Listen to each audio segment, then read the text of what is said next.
Olá pessoal, bem-vindos ao canal Codemeu. Meu nome é José Rogério. Nesse vídeo nós vamos trabalhar com a linguagem C Sharp. Tá? A gente vai conhecer a estrutura dela, os tipos de variáveis, os recursos. Esse é um vídeo bem legal, assim, principalmente para quem está aprendendo programação e está começando o estudo na linguagem C Sharp. A gente vai começar a aprender C Sharp pelo console. E depois, aos poucos, a gente vai entrando na parte visual. Já tem um vídeo aqui no canal que é uma programação C Sharp voltada para o web. Eu já fiz aqui utilizando Razor Pages. Lá eu falo um pouco mais sobre o C Sharp, como funciona o compilador. Vou deixar o link aqui nesse vídeo, tá?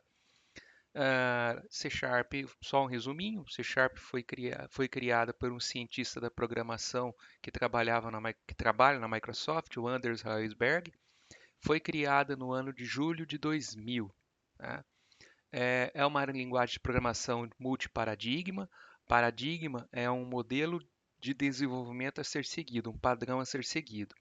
Então, nós temos como paradigma de programação que o C Sharp segue, que é o paradigma do paradigma da linguagem estruturada, imperativa, concorrente, orientada a eventos, mas o que mais se sobressai na programação com C Sharp é o paradigma da programação orientada a objetos.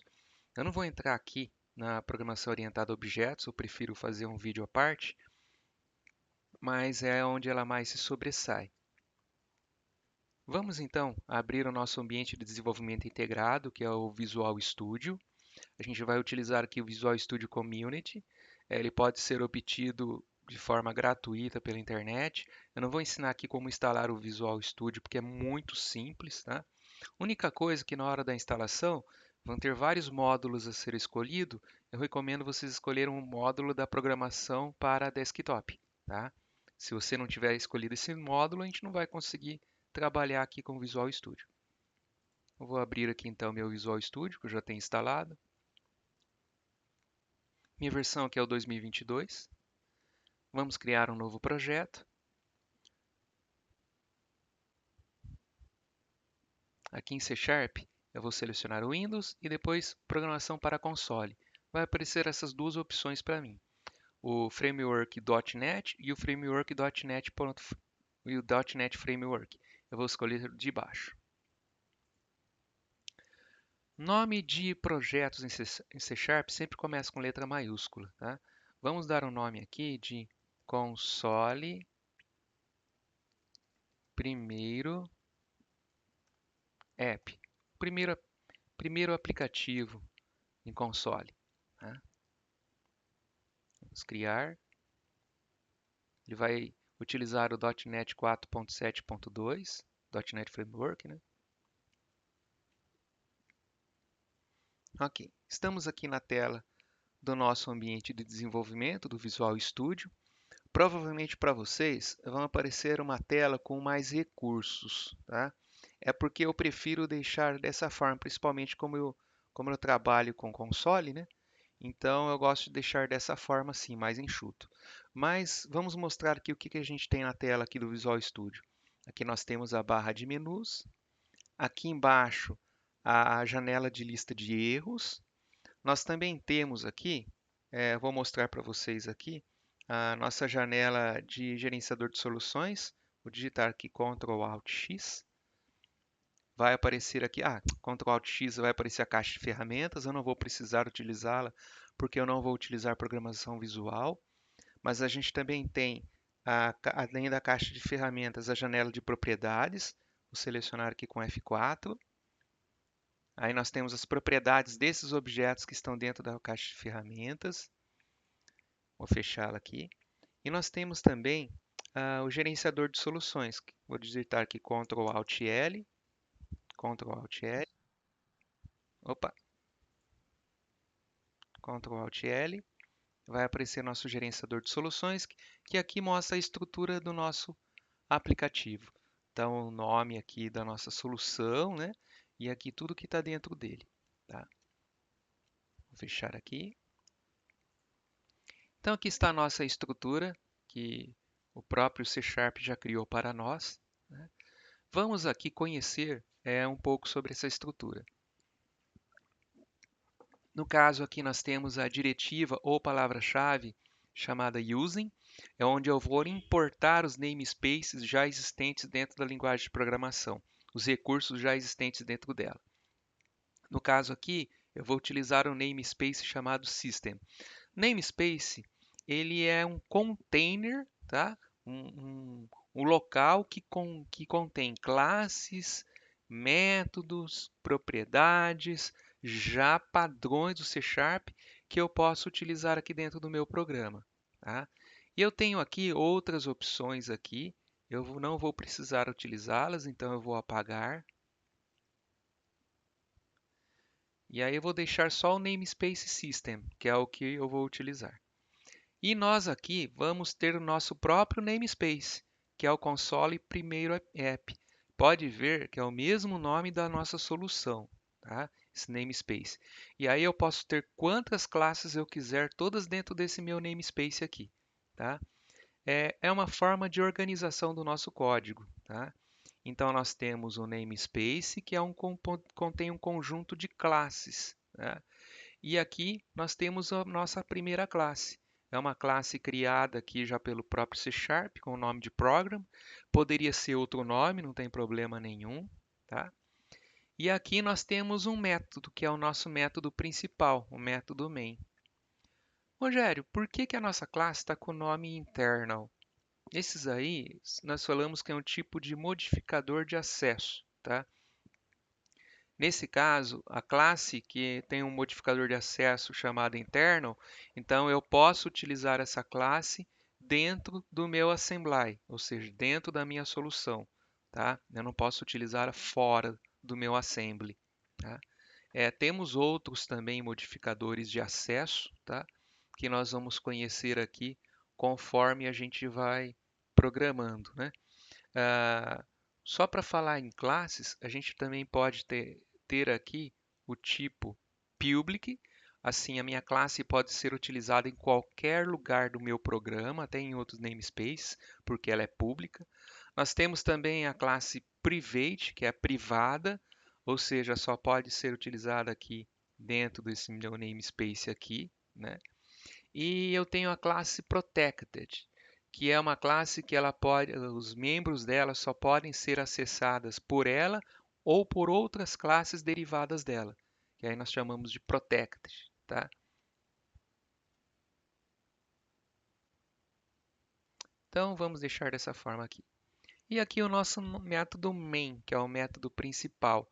Ele possui alguns parâmetros que são padrões. Se eu não tivesse esses parâmetros aqui, meu programa funcionaria do mesmo jeito. Eu vou deixá-los aqui, mas por conta do padrão, tá? No método main. Meu método main possui um tipo de dado, no caso ele é void, ou seja, o meu método não precisa retornar nenhum valor, tá? E aqui ele é um método do tipo static. Esse método está extremamente ligado à minha classe e ele não pode ser utilizado fora dela através de uma criação de um objeto, tá?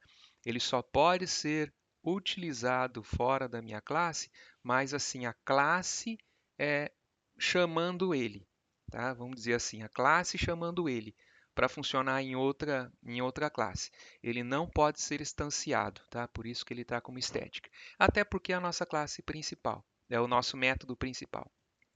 E é aqui que a gente vai começar a falar um pouco. Vamos começar a falar então um pouco sobre variáveis, tá? É, no caso, as variáveis são um espaço, né, que nós vamos reservar na memória para aguardar valores, tá? Então vamos começar aqui pelas classes que trabalham com letras, né? Então, char, vamos dar o nome de vogal para essa variável e ela só pode receber um caractere por vez. No caso aqui, vou colocar um caractere A, por exemplo. Pronto. O char só pode receber um caractere, ele não pode receber mais do que isso.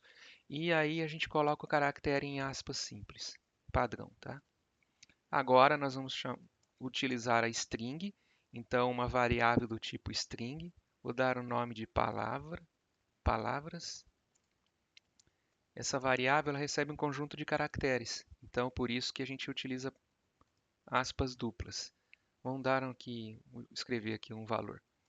Cidade de São Paulo.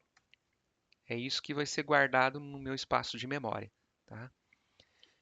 Agora nós vamos aqui, vou aumentar um pouquinho a letra. Pronto.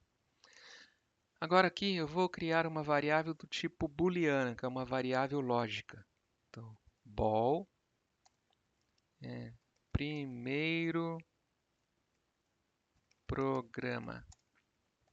E pode ser false, tá?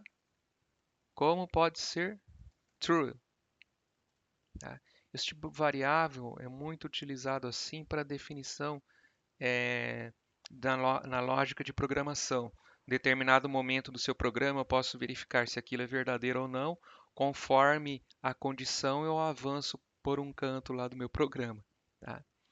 Agora nós vamos trabalhar aqui com as variáveis que recebem números. Tá?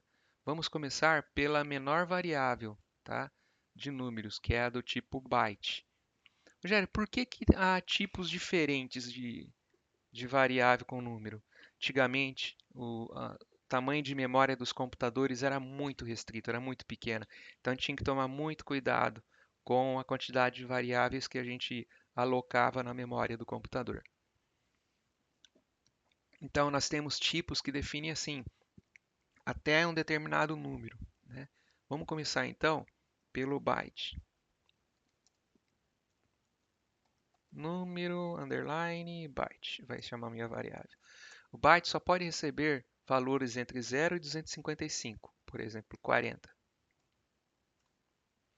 Aí eu tenho o tipo short. Vou colocar um número aqui certinho. Número, underline, short. Short posso receber valores entre menos 32.768 até 32.767, por exemplo, 20.000. Aí eu tenho o integer, que é o inteiro, que é um dos mais utilizados. Número int. Aí eu recebo números inteiros, tanto negativos como positivos, a partir de 2 bilhões, 147 milhões, 483 mil, né, negativos, até 2 milhões, 147 mil, 483 mil, 600 e pouco. Tá? É o limite que eu posso receber aqui. Então, vou colocar aqui um valor. E eu tenho um maior que o int, que é o long. Número, underline, long. Aí é um número bem grande, muito grande. Sempre inteiro, tá? Mas é um número grande, tá? Aqui é número.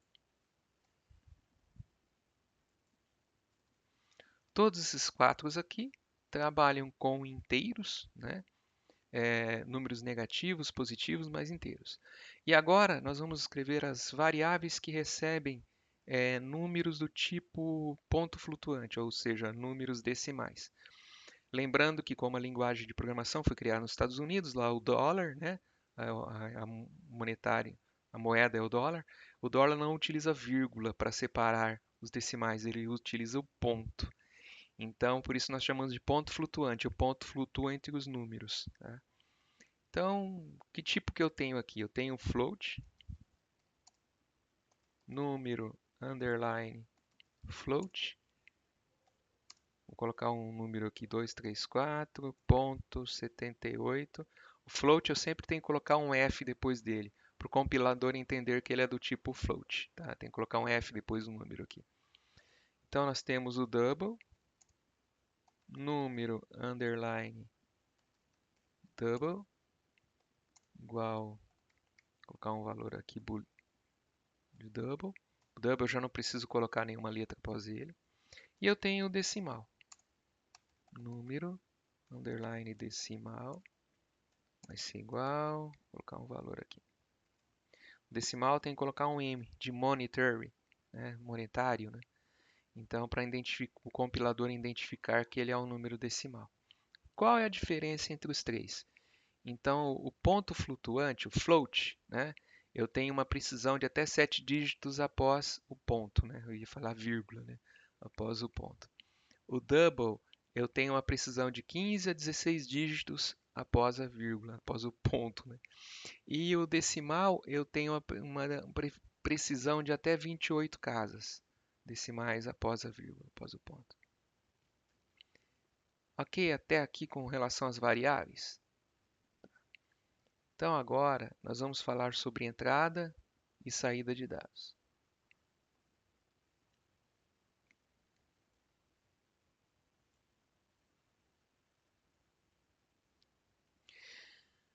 Para imprimir na tela, ou seja, a saída de dados, eu vou utilizar aqui uma classe chamada console, ponto, que vai ter dentro dela um método chamado writeLine e que me permite escrever aqui na tela. Por exemplo, hello world, ponto e vírgula, né? Sempre após o final de uma declaração, né? A gente sempre coloca ponto e vírgula. Ok. Esse aqui vai ser o nosso primeiro programa, o nosso Hello World. Vai acontecer um erro, vai acontecer uma coisa inesperada, que na verdade não é um erro. Não é considerado um erro, mas seria uma coisa inesperada. Vamos compilar aqui. Vou clicar aqui na flechinha verde, né?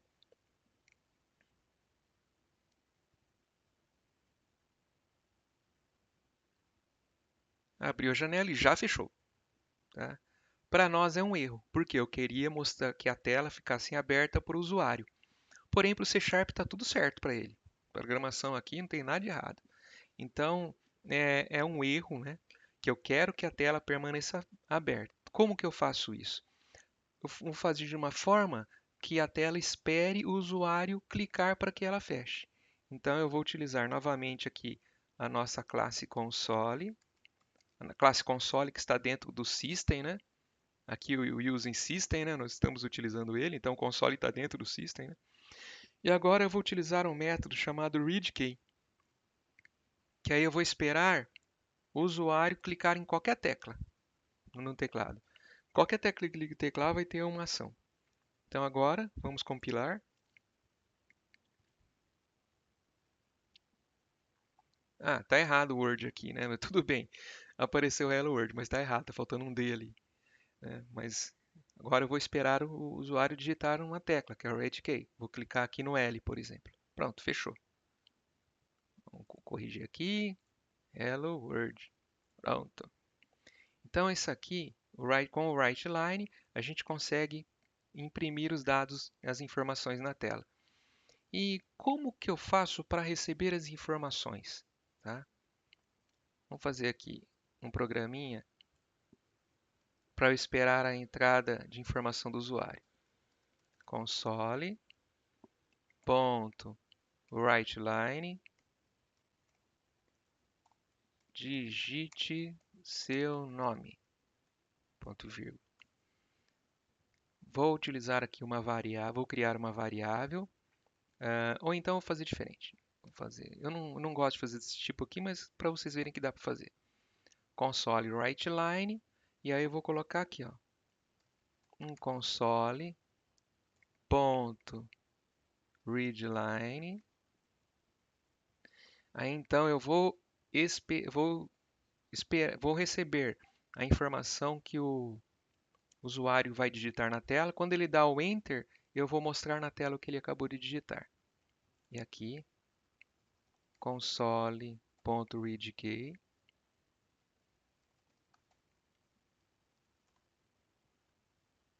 Senão ele vai fechar. Vamos clicar aqui.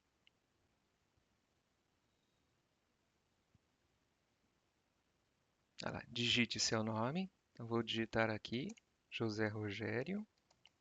Vou dar um Enter. Tá lá. Imprimiu na tela José Rogério. E... Só que essa aqui não é a melhor forma de se fazer, tá? A gente faz dessa outra forma aqui, ó. A gente cria uma variável string nome que vai ser igual console.readline. E aqui dentro do writeLine, eu vou colocar aqui a minha variável, que eu vou receber a informação do teclado que o usuário vai digitar. Vamos iniciar aqui.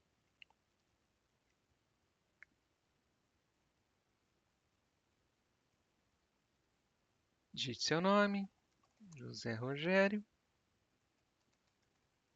Dá um Enter. Ok. Pronto, né? Então, dessa forma, a gente consegue receber os dados do usuário utilizando o writeLine e o readline. Até aqui tudo bem, né? Tá ok. Agora nós vamos falar aqui, em C Sharp, nós temos vários operadores, tá? Nós temos os operadores aritméticos, né? É um sinal de mais, de menos, de divisão. Nós temos os operadores, nós falamos de relacionais, né, os de comparação, operadores de igualdade, operadores lógicos, operadores de condicional, operadores de atribuição, né? Conforme a gente for digitando aqui, a gente for utilizando as outras estruturas de controle, aí a gente vai conhecendo mais esses operadores. Vamos falar sobre estruturas de controle, tá? Nas estruturas de controle é utilizado para a gente definir assim aonde nós queremos que o usuário vá conforme ele for clicando nas opções que nós damos para ele. Por exemplo, vamos mostrar aqui uma estrutura de controle if, tá? Então vamos lá. Vamos colocar aqui int idade, uma variável, nós vamos criar aqui, igual a 30. E agora vou utilizar a estrutura de controle if. Se idade, agora já é um operador aqui que eu vou utilizar, tá? Nós chamamos de igualdade. Igualdade é dois iguais, tá? Esse operador que nós utilizamos aqui na variável idade chama-se operador de atribuição, sinal de igual aqui. Então, eu vou atribuir um valor à minha variável idade. Dois iguais aqui já é um operador de igualdade. Eu vou comparar, tá? Então, vou comparar. Se idade for igual a 30, tá? Vamos fazer aqui.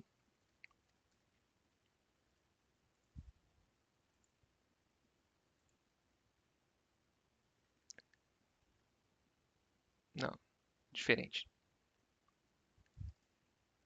Maior ou igual a 18. Se idade for maior ou igual a 18, então console.writeLine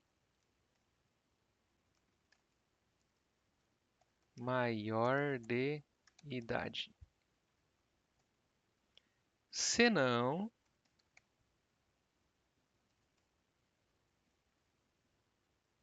console.writeLine menor de idade. Então, eu vou querer verificar aqui se uma pessoa é maior ou menor de idade. Então, já vou digitar aqui, vamos fazer em vez de colocar variável aqui, vamos fazer que a pessoa digite console.writeLine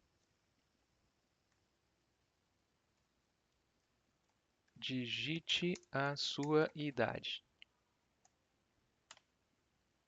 Aí, int idade vai ser igual console.readline. Aí a pessoa vai digitar a idade dela, tá? Tá. No readline eu sempre vou receber a informação como um conjunto de caracteres. Mesmo que a pessoa digite um número, o número vai chegar como caractere, tá? E não como um inteiro. Então, nesse caso, eu vou ter que fazer aqui uma conversão. Eu vou ter que converter esse caractere aqui que a pessoa digitou num número. Para isso, eu vou utilizar o convert. Convert, ponto. Aí eu vou colocar para to int32, tá? Que é o inteiro. E eu coloco isso aqui dentro de um parênteses, que é uma função. Convert é uma função, tá? Dentro do system, tá vendo? System, tá? Tá dentro dessa classe aqui, dentro desse namespace. Então, convert.int32, eu vou converter então a informação que eu vou receber do usuário para a idade. E aí eu vou comparar. Vamos ver se vai dar certo? Se eu estiver sendo muito rápido, vocês voltem, leiam novamente, tá? Então, vou colocar uma idade aqui. 24. 24 é maior de idade, tá? Vamos colocar aqui uma outra idade. Digite uma idade. 10. Menor de idade, né? Então, essa é a estrutura if, tá? A estrutura de controle. E eu tenho também uma outra estrutura de controle, que é o switch, tá? Vamos pegar esse mesmo exemplo. O switch ele é muito utilizado para menus, né? Então, vamos colocar aqui, nesse caso aqui, já temos aqui a idade, vamos colocar aqui switch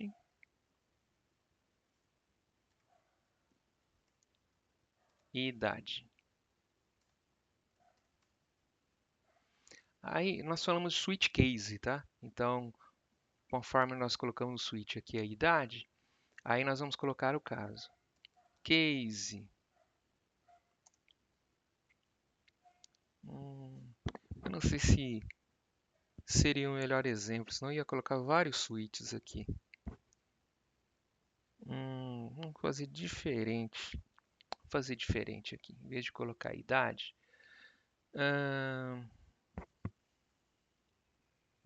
vamos fazer. Não digite a sua idade aqui, não.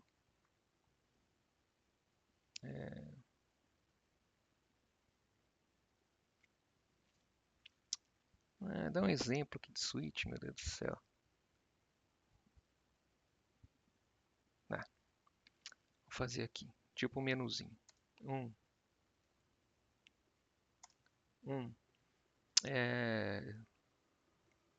Bem bobinho. Gerente.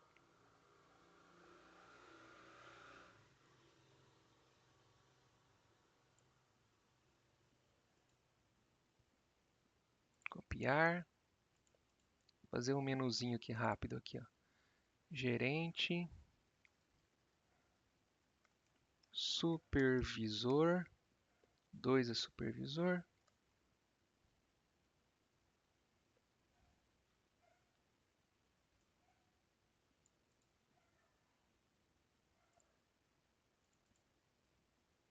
Colar. Supervisor. E o 3. Analista. Então, eu vou ter essas três opções aqui, tá? Então, a pessoa ela vai digitar aqui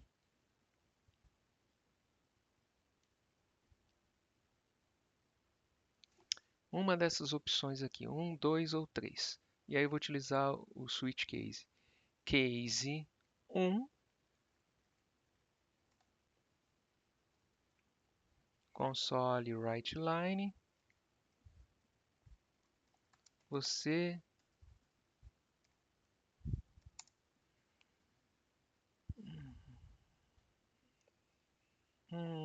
você é um gerente. É bem bobinho, tá? E aqui eu coloco um break, que já acabou aqui o meu case. Case 2, você Ctrl V, console write line, você é um supervisor. Nunca esqueçam de colocar o break aqui no final. Não vai dar erro. E case 3. Opa, sumiu meu case aqui. Case 3.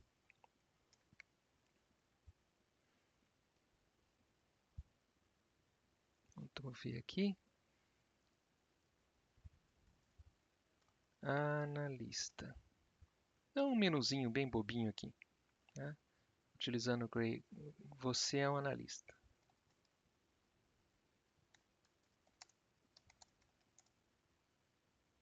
Um analista. Não pode esquecer do break.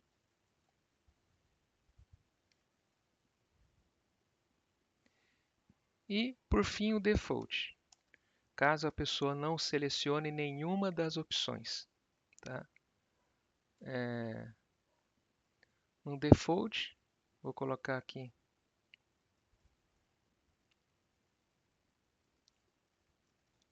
você não selecionou a opção correta. E break. Tá aí o nosso programa, utilizando o switch case. Tá? Então, switch, eu vou colocar os casos aqui, primeiro, segundo e a terceira opção aqui, e a default caso ele não selecione nenhuma opção. Vamos ver se vai dar certo.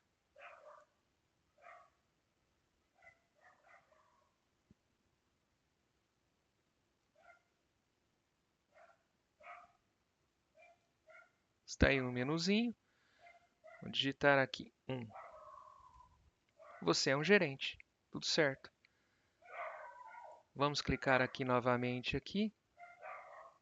Vou selecionar uma opção que não existe. 7.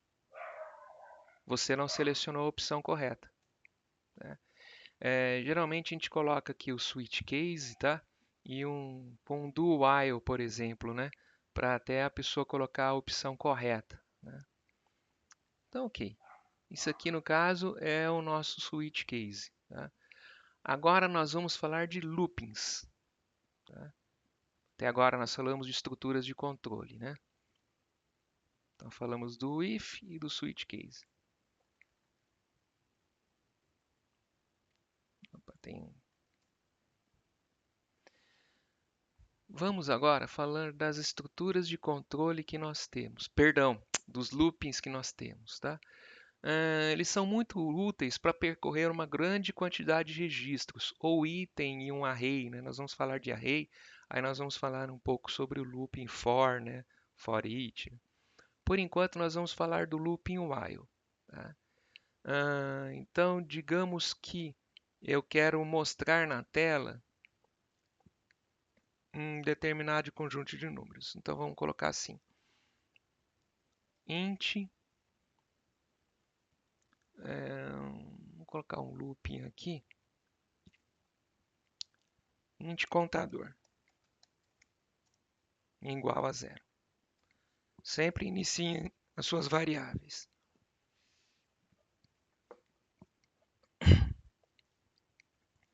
Coloquei aqui, perdão, coloquei um contador. Então, em que momento eu utilizo aqui a nossa estrutura while, tá? Quando eu vou executar aqui uma instrução, tá? E eu não sei exatamente quantas vezes aqui esse looping aqui ele vai rodar até dar certo, tá?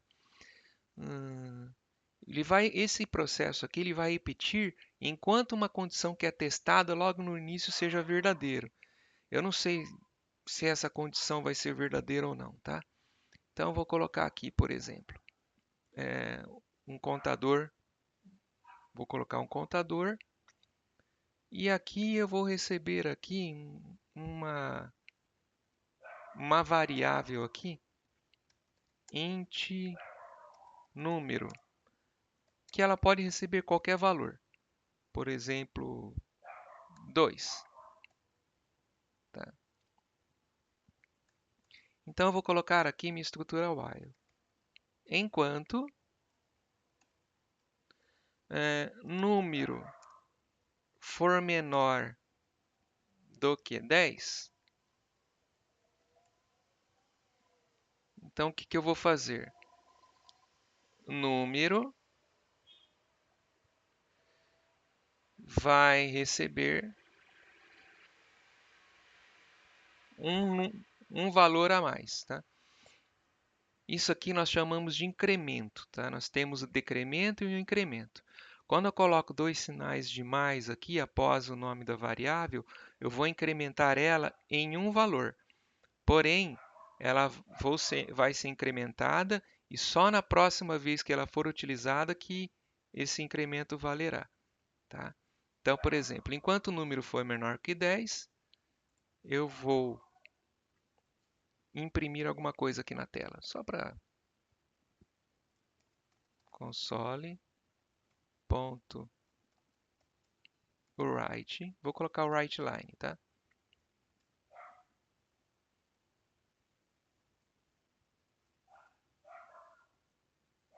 Vou colocar aqui um caractere.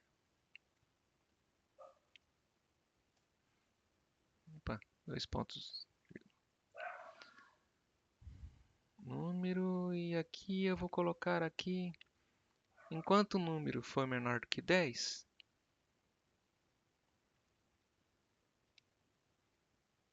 eu não vou precisar do contador. Meu número já vai ser o contador aqui.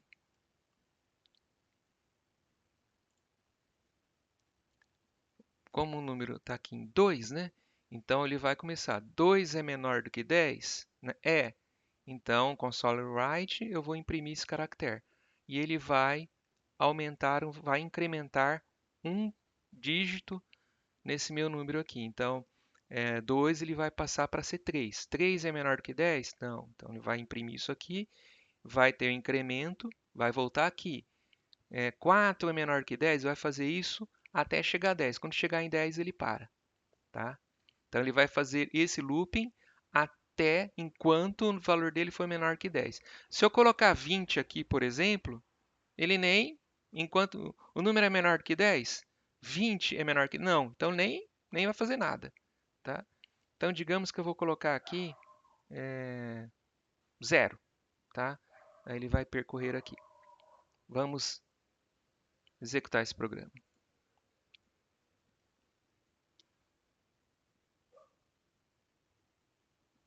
Tá aí. Ele imprimiu todos os asteriscos aqui, ó. 1, 2, 3, 4, 5, 6, 7, 8, 9, 10. Ele imprimiu os 10 asteriscos, tá? Por quê? Porque eu coloquei o número igual a zero. Zero é menor do que 10? Não, então ele vai percorrer 10 vezes. Se aqui fosse 1, ele ia imprimir 9 asteriscos, porque aqui o sinal é de menor, não é menor igual, tá? Se fosse menor ou igual, aí sim ele imprimia os 10 caracteres novamente. Isso aqui é lógica, tá? Já é lógica de programação. Temos 10 asteriscos. Se eu tivesse colocado aqui menor em vez de menor ou igual, ele imprimiria 9, porque eu estou começando a partir do 1.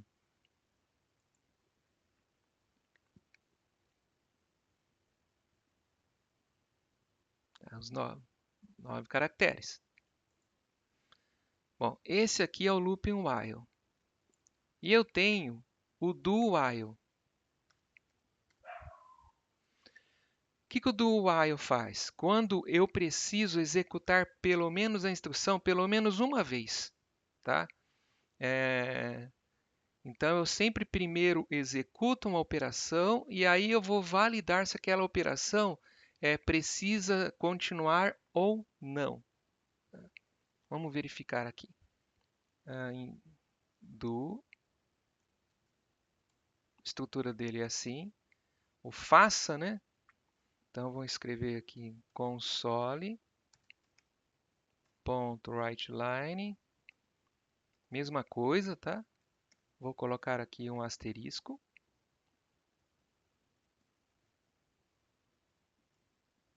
Aqui ele colocou writeLine, eu quero só o write, que ele permaneça na mesma linha. Faça enquanto número for menor do que 10. Só que eu vou executar essa instrução pela primeira vez, independente se o número for menor que 10. Pelo menos uma vez eu vou executar. Vamos dizer que eu vou colocar o número 20 aqui, ó. Tá? Então vamos lá. Dá um Enter.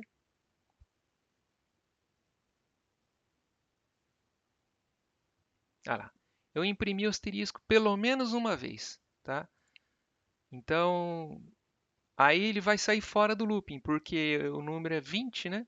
Então a variável é menor do que 10? Não, não é. Então eu já saio do looping, tá?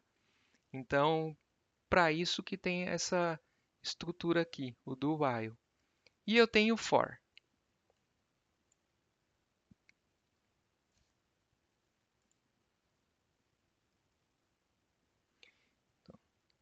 For, entre parênteses. Aí a variável eu coloco aqui dentro. Int num de número igual a 0, ponto e vírgula. Se número for menor do que 10, ponto e vírgula, e eu já vou colocar um incremento aqui, ó, num mais mais. O que que ele vai fazer? Console.write, eu vou colocar o write em vez de writeLine. Eu vou imprimir o número. Então eu vou executar essa operação até que a variável número seja maior, seja igual a 10. Então o número é menor que 10. Então o número vai repetir essa operação até que, enquanto, melhor dizendo, enquanto ele for menor que 10. Então vamos lá.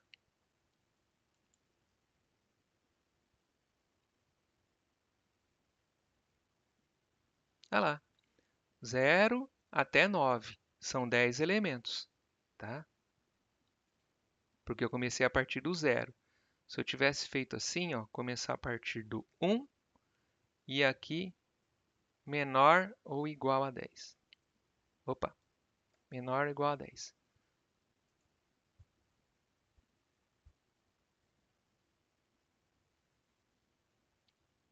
Olha lá, 1 até 10.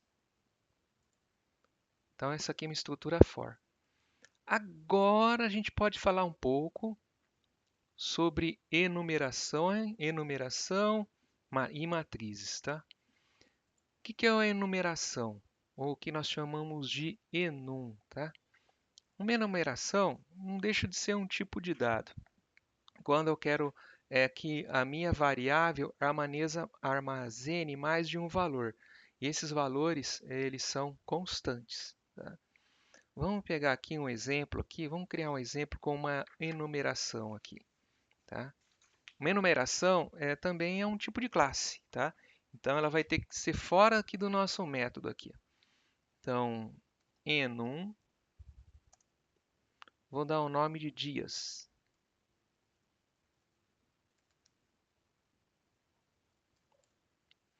Então aqui eu vou colocar os dias da semana: domingo, segunda, terça, quarta, quinta, sexta e sábado.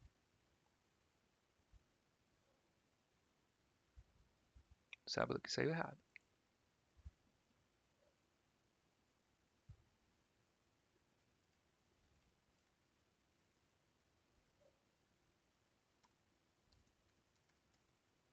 Sábado, pronto. Depois da numeração aqui a gente sempre coloca um ponto e vírgula, tá? Então aqui nós temos nossa enumeração, o enum, tá? Um enum chamado dias. Rogério, como é que eu imprimo aqui o conteúdo do dias aqui, ó?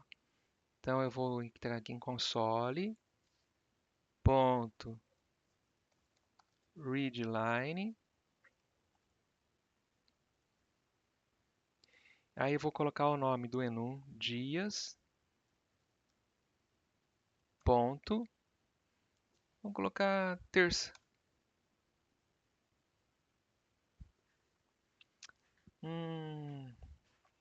Opa, não é read line, meu Deus, o que é write line? Write line, não vou receber, eu quero imprimir na tela. Então, vamos clicar aqui, vai imprimir o dia da semana. Ah, tá, ok. Eu apaguei aqui o nosso read key aqui embaixo.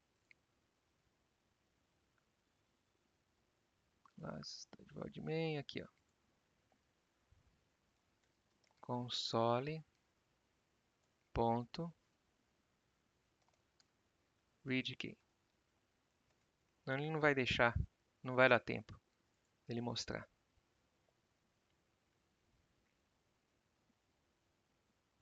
Terça-feira, tá? E eu posso mudar aqui. Terça eu quero colocar sábado.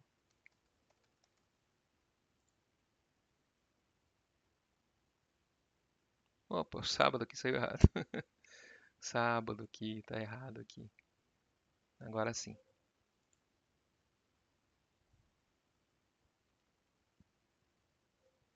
Sábado. Rogério, e se eu quiser mostrar todo o conteúdo, tá? Todo o conteúdo do Enum, todos esses dias aqui da semana, como é que eu faço? Posso utilizar o for. Como pode utilizar, nesse caso, quando a gente trabalha com matrizes, com enum, a gente utiliza uma outra estrutura de repetição chamada de for each. Vamos utilizá-la. For each. Quanto conteúdo, né? Depois vocês vão voltando aqui aos poucos aqui. Aqui eu vou colocar uma variável, tá? Só que essa variável eu vou dar o nome de var, tá? Var, eu vou dar um item. Tipo dessa variável é var, tá? Item in enum ponto get names, e aqui dentro de get names vou colocar aqui entre parênteses aqui, eu vou colocar aqui o tape of meu enum dias. Vamos entender isso aqui. Esse enum aqui é uma classe, tá? Ela está dentro lá do meu system, né? E ela tem um método chamado getNames.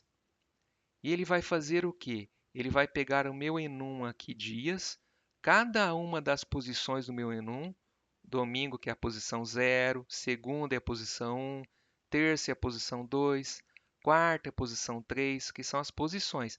As posições de enumeração, de matrizes, de vetores. Vetor é uma matriz unidimensional, de uma dimensão. O primeiro elemento sempre começa a partir da posição 0. Então, posição 0, posição 1, posição 2. Tá? Eu tenho aqui 1, 2, 3, 4, 5, 6, 7 elementos. Tá? Esses elementos, então, o primeiro elemento está na posição 0. Isso é muito importante entender essa diferença de posição e elemento. Tá? Então, ok. Então, eu vou pegar esses elementos aqui, então, tá? Em um dias, e eu vou incluir dentro da variável item, tá? E aí eu vou fazer o meu for each. Cada vez que ele vai percorrendo o meu enum, ele vai pegando uma das posições. Ele vai começar com a posição 0, depois ele vai começar com a posição 1, depois ele vai começar com a posição 2, até terminar o meu enum. Então aqui eu vou um console.writeLine item. Então eu vou mostrar um item de cada vez. GetNames, eu vou pegar o nome dos elementos. Tá? Vamos mostrar aqui. Tá lá os elementos da minha numeração. Tá joia? E eu posso mostrar a posição. Em vez de mostrar o getName, que é o elemento, eu vou mostrar a posição deles. Então eu mudo aqui para getValues.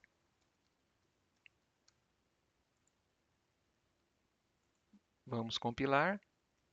Em vez de mostrar o nome do elemento, ele vai mostrar o nome da posição, o número da posição. Ah, perdão. Ele também trouxe o elemento aqui.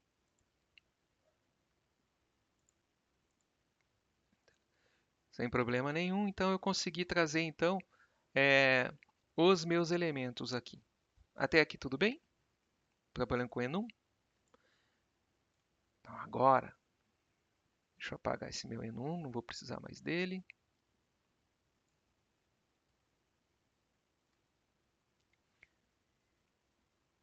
Agora que o negócio vai pegar. Agora se preparem, que a gente vai trabalhar agora com arrays, tá? Ou vetores, né? No caso, se for um vetor de uma dimensão, tá?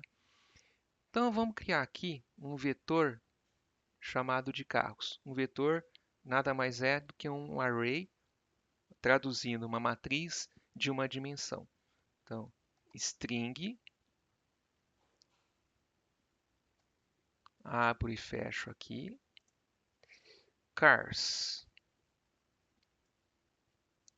Esse aqui vai ser o nosso vetor, que é uma matriz de uma dimensão, né? Isso vai ser o nosso vetor. Eu posso criar dessa forma, como também posso já colocar um operador de atribuição e já colocar aqui o conteúdo do meu vetor. Se o meu vetor aqui são carros, então vou dar o nome aqui de Chevrolet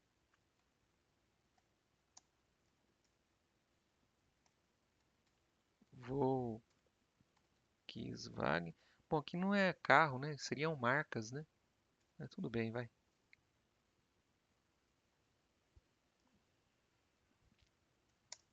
Volkswagen, Mazda.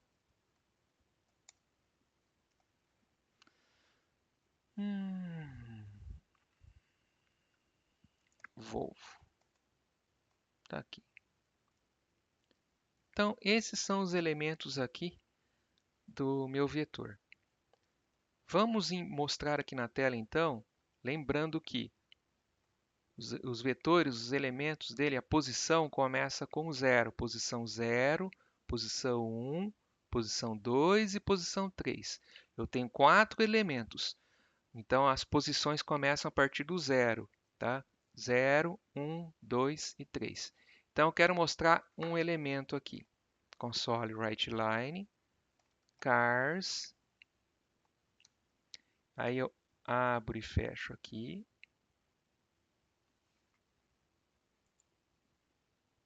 Ponto e vírgula aqui.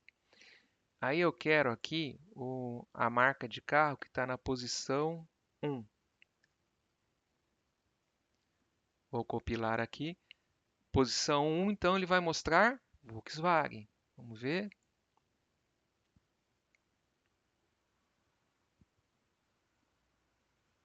Volkswagen, tudo certo. Aí agora eu quero mostrar o que está na posição 3. Vou compilar aqui.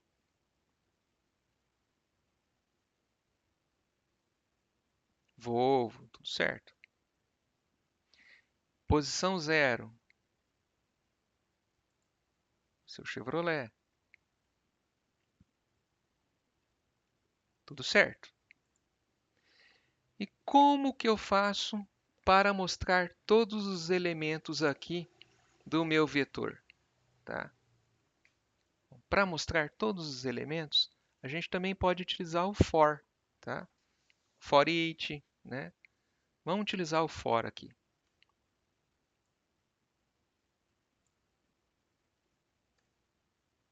For int num igual a 0, ponto e vírgula. Ó, o Visual Studio já programando para a gente, ó, já dando tudo que a gente precisa. Ó. É brincadeira o Visual Studio. Ele já faz o programa para você. Você vai digitando, quando você vê, ele já está fazendo. Já fez tudo para mim aqui, ó. É brincadeira, né? Então, for, na variável vai dar de 0, num, enquanto o número num for menor do que o tamanho, né, do comprimento do meu vetor, por isso que a gente coloca cars.length, né, que é um comprimento do meu vetor, eu vou adicionando um incremento na minha variável até eu percorrer todo o tamanho do meu vetor. Tá? Meu vetor começa com 0, 1, 2 e 3. Então, vamos lá. E aqui eu consolo WriteLine, o meu vetor cars aqui, e eu vou colocar num, em vez de colocar 0, porque essa variável eu já estou atribuindo o valor dela aqui. Então, esse 0, 1, 2, porque vai incrementando, até dar o tamanho do meu vetor.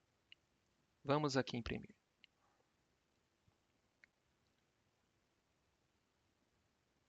Está aqui, percorremos todo o nosso vetor. Isso aqui, então, é um vetor de uma dimensão. Agora que o negócio vai pegar. Agora que o negócio pega.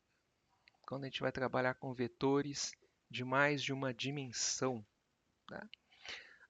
Quando a gente vai trabalhar com vetores de mais de uma dimensão, aqui, ó, onde está o string aqui, ó, agora, em vez de colocar string, eu vou colocar int. Fica mais fácil. Int, números. E aqui eu coloco uma vírgula aqui dentro. Nesse caso, eu estou definindo esse vetor como um vetor de duas dimensões. Tá? Então, vamos colocar aqui nosso primeiro conjunto de caracteres. Vai ser o número 1 e o 2. E aqui,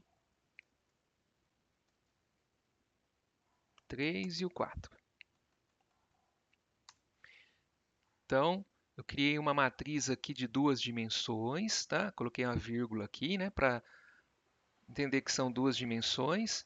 Então, nós temos aqui um conjunto aqui de números e mais um conjunto de números aqui. Tá?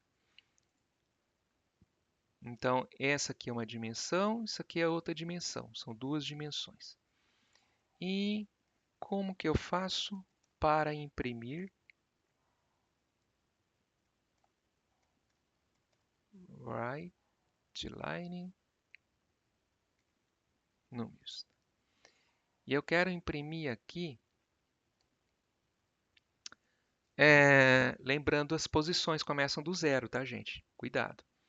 Eu quero imprimir um número que está no vetor da primeira dimensão, então 0, primeira dimensão, e que ele seja o segundo elemento desse vetor aqui. Então, 1.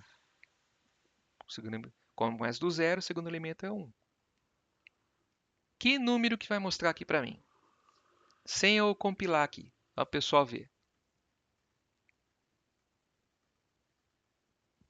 Para mim vai ser o 2.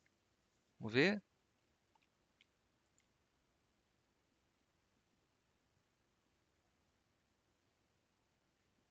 Está lá, o 2. Por quê? O 2 está na primeira posição aqui, primeira dimensão, né? 0, certo? Que é o 0 e aqui é o 1. E dentro aqui, ó, também aqui é 0 e aqui é 1. Então, eu peguei o 0, que é esse primeiro conjunto de números aqui, e o segundo elemento, que está na posição 1, que é o 2. E se eu quiser pegar o 3 aqui, o que eu tenho que fazer? Então, aqui eu tenho que mudar. Então, aqui já vai ser 1 e o 3 aqui vai ser 0, posição 0. Ele está na posição 0 aqui. Vamos ver.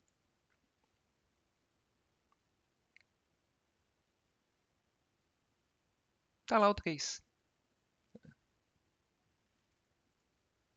Legal. Vamos percorrer agora essa matriz? Vamos utilizar um for. For int i igual a 0, ponto e vírgula, e menor. Olha, o Visual Studio faz tudo para a gente, não dá nem graça. Já vai programando para a gente já. Olha só que legal. Então aqui eu vou primeiro pegar, né, na primeira matriz aqui, ó, que é essa dos elementos 1 e 2, né? Então, vou pegar o comprimento dela. Então, a primeira matriz está na posição 0, certo? Essa posição 0, primeira matriz. E aqui a segunda matriz. Então, vou colocar um outro for.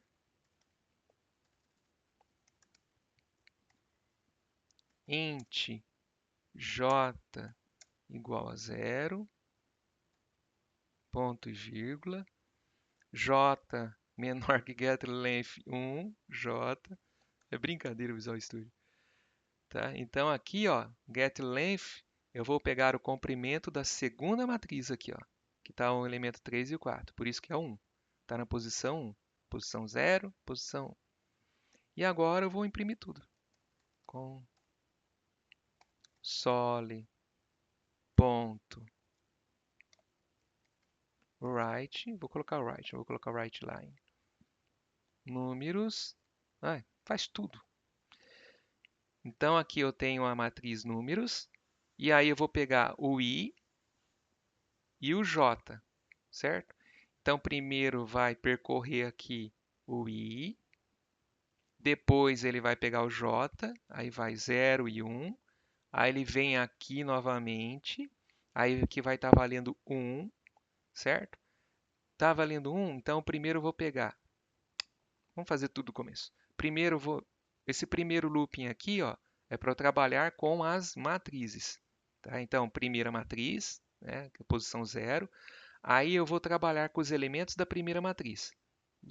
Posição 0, posição 1. Terminou? Volto aqui.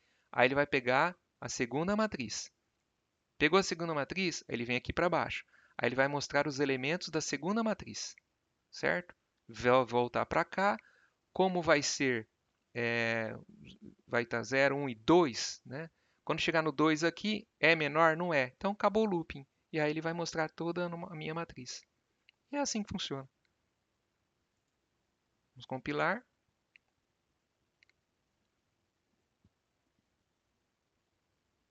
Pronto. 1, 2, 3, 4. Todos os elementos da matriz. Pessoal, difícil, né? Então aqui a gente trabalhou um pouquinho com C Sharp, né? O próximo vídeo que eu vou fazer aqui, a gente já vai trabalhar um pouquinho com orientação a objetos, tá? Até aqui já deu para dar uma ideia para vocês. A gente trabalhou um pouco com looping, a gente trabalhou um pouco com estrutura de controle, um pouco com matrizes, vetores e enumerações. Aí no próximo vídeo a gente vai entrar um pouquinho com orientação a objetos. Você gostou do vídeo até aqui? Dê o seu like. Muito obrigado por estar assistindo aqui o vídeo. Espero poder estar ajudando vocês. Grande abraço e até a próxima.